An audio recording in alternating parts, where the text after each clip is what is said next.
Shri Venkateswara gold తాకట్టులో ఉన్న మీ బంగారాన్ని విడిపించి కొనబడును.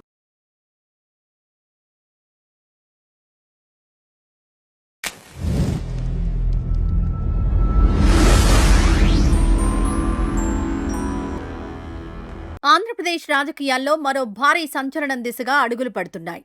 వైసీపీ హయాంలో జరిగిన వేల కోట్ల మద్యం కుంభకోణం ఇప్పుడు కొత్త మలుపు తిరిగింది.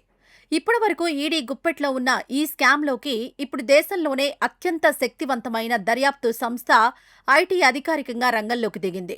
ఇది కేవలం పన్నుల వ్యవహారమేనా, లేక దీని వెనుక పెద్ద పొలిటికల్ మాస్టర్ ప్లాన్ ఉందా?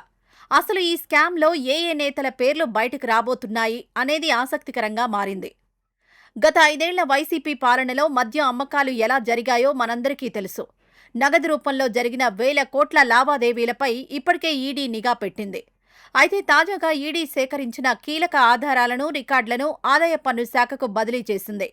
మనీ లాండరింగ్ ఒక కోణం అయితే, అసలు ఆ ఆదాయానికి లెక్కలున్నాయా, పన్నులు చెల్లించారా లేదా అనేది ఐటీ శాఖ ప్రధాన అంశం.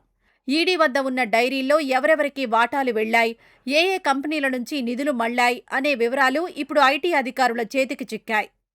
వైసీపీ హయాంలో మద్యం షాపుల్లో డిజిటల్ పేమెంట్స్కి అనుమతి ఇవ్వకుండా కేవలం క్యాష్ మాత్రమే ఎందుకు తీసుకున్నారు అనేది ఇప్పుడు ఐటీ శాఖ ఆరా తీస్తున్న ప్రధాన పాయింట్.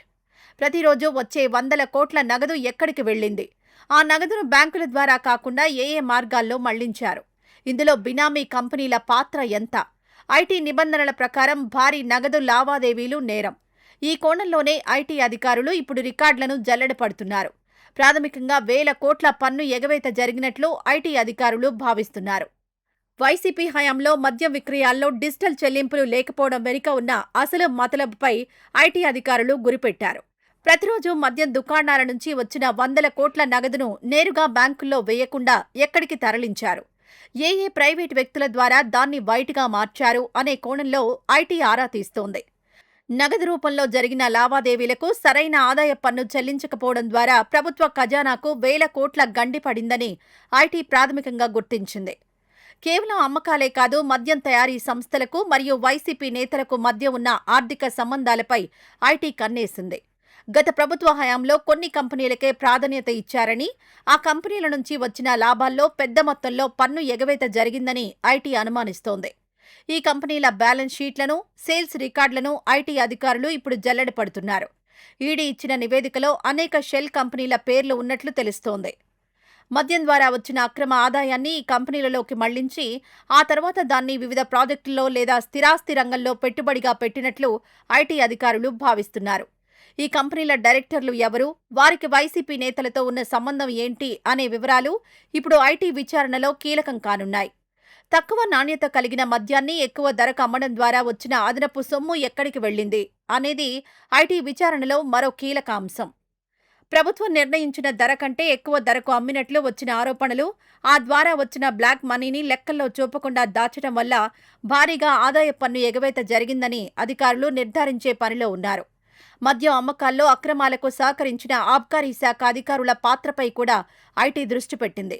నేతలకు సహకరించిన అధికారుల వ్యక్తిగత ఆదాయం, వారి కుటుంబ సభ్యుల పేరిట ఉన్న ఆస్తులపై కూడా ఐటీ అధికారులు విచారణ చేసే అవకాశం ఉంది. ఐటీ ఒకసారి కేసు నమోదు చేస్తే దోషులుగా తేలిన వారు కేవలం జరిమానాలే కాకుండా జైలు శిక్షను కూడా ఎదుర్కోవాల్సి వస్తుందని న్యాయ నిపుణులు చెబుతున్నారు. ఐటీ శాఖ ఒక్కసారి కేసు నమోదు చేసిందంటే ఆ తర్వాత వచ్చే రైడ్స్ ఎలా ఉంటాయో మనందరికీ తెలిసిందే. ఇప్పటికే ఈడీ విచారణ ఎదుర్కొంటున్న వారితో పాటు మద్యం సరఫరా చేసిన కంపెనీల యజమానులు, బినామీ డైరెక్టర్లు మరియు వారికి సహకరించిన అధికారుల ఇళ్లపై ఏకకాలంలో సోదాలు జరిగే అవకాశం ఉంది. ఐటీ అధికారులు కేవలం ఆఫీసులకే పరిమితం కాకుండా నిధుల మూలాలను వెతికి పట్టుకుంటారు. ఈ విచారణ పూర్తయితే వైసీపీలోని కీలక నేతలకు ఉచ్చు బిగుసుకోవడం ఖాయంగా కనిపిస్తోంది. మద్యం కుంభకోణం అంటే ఇది కేవలం ఒక వ్యాపార లావాదేవీ కాదు, ఇది లక్షలాది మంది ప్రజల సొమ్ముకు సంబంధించిన విషయం. రేట్లు పెంచి కల్తీ మద్యం అమ్మారని, ఆ సొమ్మును రాజకీయ అవసరాలకు వాడుకున్నారని కూటమి ప్రభుత్వం ఆరోపిస్తోంది. ఇప్పుడు ఐటీ విచారణ మొదలవడంతో ఆ ఆరోపణలకు బలం చేకూరినట్లయింది.